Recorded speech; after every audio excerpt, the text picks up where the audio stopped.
All right, let's get real for a second. What if I told you that forgiveness could change your life? No, seriously, think about it. Imagine carrying a weight on your shoulders for years, and then one day, poof, it's just gone. What if that could be your story? Hello, all you beautiful people. Today we're diving into something that's honestly a game changer for life: grace. We all mess up, right? We hurt others, and we get hurt too.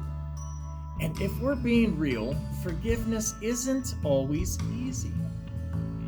But here's the thing. Grace isn't just a nice concept.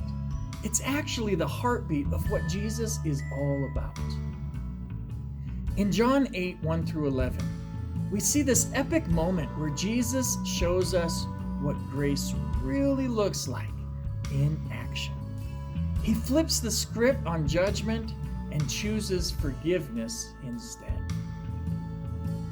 So let's jump into it. Grab your Bible or your Bible app and let's read the passage together. I'm reading from the NLT version.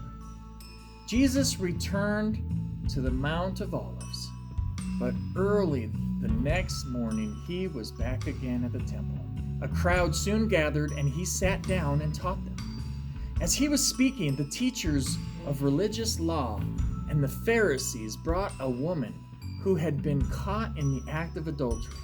They put her in front of the crowd. "Teacher," they said to Jesus, "this woman was caught in the act of adultery.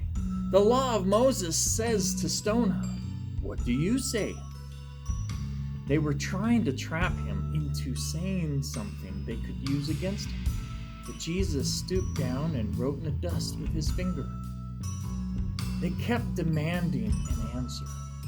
So he stood up again and said, "All right, but let the one who has never sinned throw the first stone." Then he stooped down again and wrote in the dust. When the accusers heard this, they slipped away one by one, beginning with the oldest, until only Jesus was left in the middle of the crowd with the woman. Then Jesus stood up again and said to the woman, "Where are your accusers? Didn't even one of them condemn you?" "No, Lord," she said. And Jesus said, "Neither do I. Go and sin no more." Okay, let's talk about this. Picture the scene. This woman is literally dragged into the middle of a crowd, humiliated, judged, and about to be stoned to death. It's intense, right? And here's the deal. Judgment is something that we all deal with, whether we're the ones doing the judging or we're the ones being judged.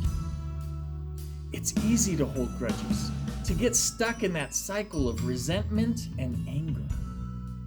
We get caught up in the eye for an eye mentality, thinking that holding on to that hurt is somehow going to make things better.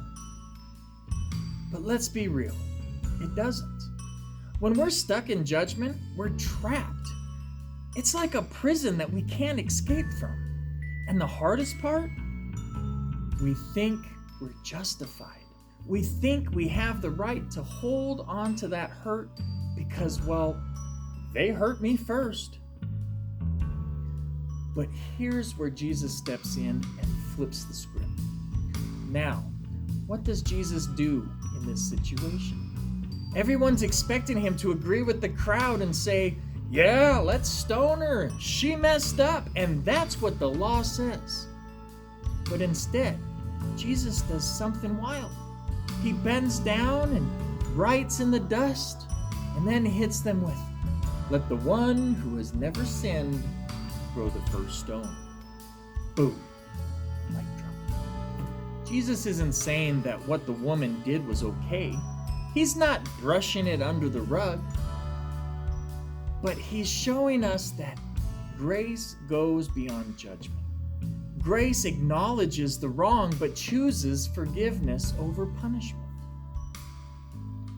And when the crowd realizes that none of them are without sin, they walk away. Jesus is all about grace, and he offers it freely to this woman. Where are your accusers? Didn't even one of them condemn you?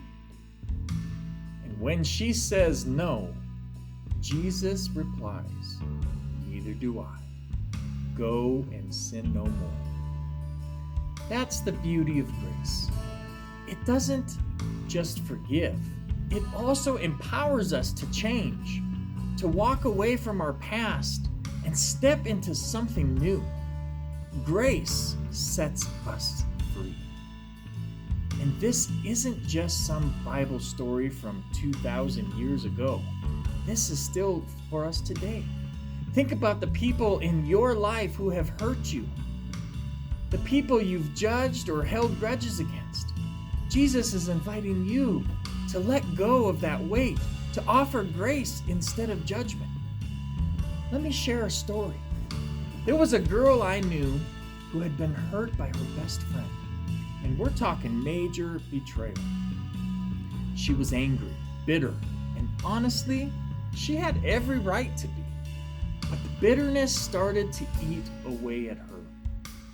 She couldn't sleep, couldn't focus, and it was affecting every part of her life. One night at a youth event, she heard about Jesus' forgiveness, about how grace isn't just for the people who deserve it, but for everyone. And that hit her hard. She realized that holding on to that bitterness was only hurting herself. So she made a choice. She decided to forgive her friend, even though it wasn't easy. And trust me, it wasn't. But once she did, something crazy happened. She felt free. The weight lifted off her shoulders, and for the first time in a long time, she could breathe again. That's the power of grace. It transforms you from the inside out. It doesn't just change your circumstances, it changes your heart. So here's the takeaway. Grace is greater than judgment. Jesus shows us that even when we have every right to judge, grace is the better way. It's the way that leads to freedom, to healing, to real transformation. And it's not just something we receive, it's something we are called to give. So here's your challenge this week. Think about someone you need to forgive. Maybe it's a friend, a family member, or even yourself. Ask Jesus for the grace to let go of judgment and embrace forgiveness. And if you've got a story about how grace has changed your life, drop it in the comments below. Let's encourage each other with our stories. And hey, if this resonated with you, make sure to subscribe for more conversations about real life faith.